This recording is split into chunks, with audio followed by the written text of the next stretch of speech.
Back to सुबह सवेरे पाकिस्तान। कुछ बात कर लेंगे स्किन इश्यूज़ के हवाले से, क्योंकि खूबसूरत जगमगाता हुआ चेहरा जो है वो हर एक की ख्वाहिश होती है, चाहे ख़वातीन हो चाहे मर्द हो। सब लोग अपने आप को जो है ना वो खूबसूरत दिखना चाहते हैं कि हम खूबसूरत दिखें। हर कोई यही चाहता है कि उनका जो चेहरा है वो बिल्कुल साफ़ सुथरा हो और दाग धब्बे और कील छाइयाँ ये जो तमाम चीज़ें होती हैं इनसे पाक साफ़ हो।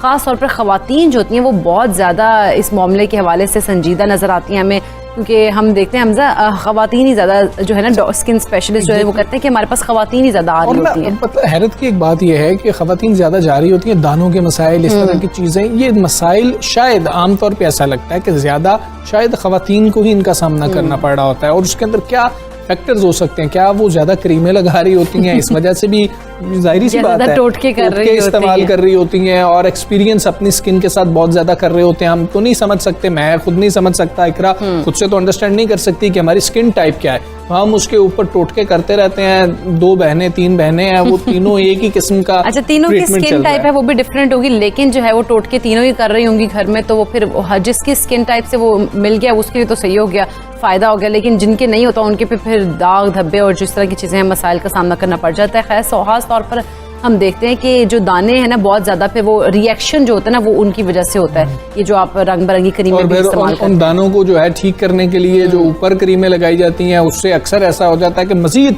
सूरत हाल बिगड़ जाती है। सारा कुछ क्यों हो रहा होता है ये जानना बहुत ज्यादा जरूरी है। हम बात करेंगे, हमारे साथ मौजूद है डर्मेटोलॉजिस्ट डॉक्टर मुश्ताक ढाहा साहब। अस्सलाम वालेकुम, गुड मॉर्निंग डॉक्टर साहब। वालेकुम सलाम, thank you very much Tarar साहब और मिस इकरा। डॉक्टर साहब ये छाइयों के हवाले से भी जरा हमें बताइएगा, बड़े लोग परेशान रहते हैं और ये लगता है कि शायद इसका कोई ट्रीटमेंट हमारे पास मौजूद ही नहीं है। एक तो इसके ट्रीटमेंट के बारे में बता दीजिएगा, और क्या छाइयाँ रातों रात पड़ जाती हैं या इसके पीछे भी कोई वजूहात होती हैं जिनको लोगों को खुद भी अंडरस्टैंड करना चाहिए?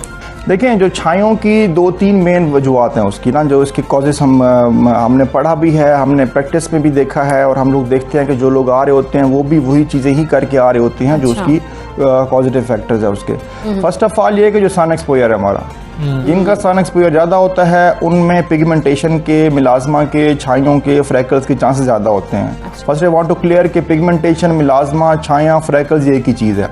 आम ज़बान में हम लोग उसको छाया बोलते हैं, लेकिन हमारे मेडिकल टर्म में उसको मिलाजमा बोलते हैं। इसकी मेन रीज़न ये होती है कि हमारा सन एक्सपोजर ज़्यादा होता है, और हम लोग ये कंसेप्ट ले रहे होते हैं कि चूँकि हमने विटामिन डी के लिए ज़रूरी है कि हम लोग सन एक्सपोजर लें और सन में जाएँ, लेकिन जो इंटरनेशनल स्टैंडर्ड हैं वो ये कहते हैं कि आप सन एक्सपोजर जरूर लें, लेकिन मॉर्निंग टाइम में 7 to 9 AM और ओनली फॉर 10 to 15 मिनट्स। ठीक है, जो आप विटामिन डी प्रोडक्शन के लिए सन एक्सपोजर आपके लिए रिकमेंडेड है।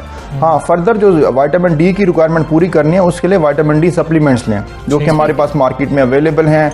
वो विटामिन डी के इंजेक्शंस भी हैं, कैप्सूल्स भी हैं। दूसरा ये है कि उसमें जो सन एक्सपोजर हम लोग डे टाइम में लेते हैं, जिसमें अल्ट्रावायलेट रेज की इंटेंसिटी बहुत ज़्यादा होती है, वो हमारी स्किन को डैमेज करती है।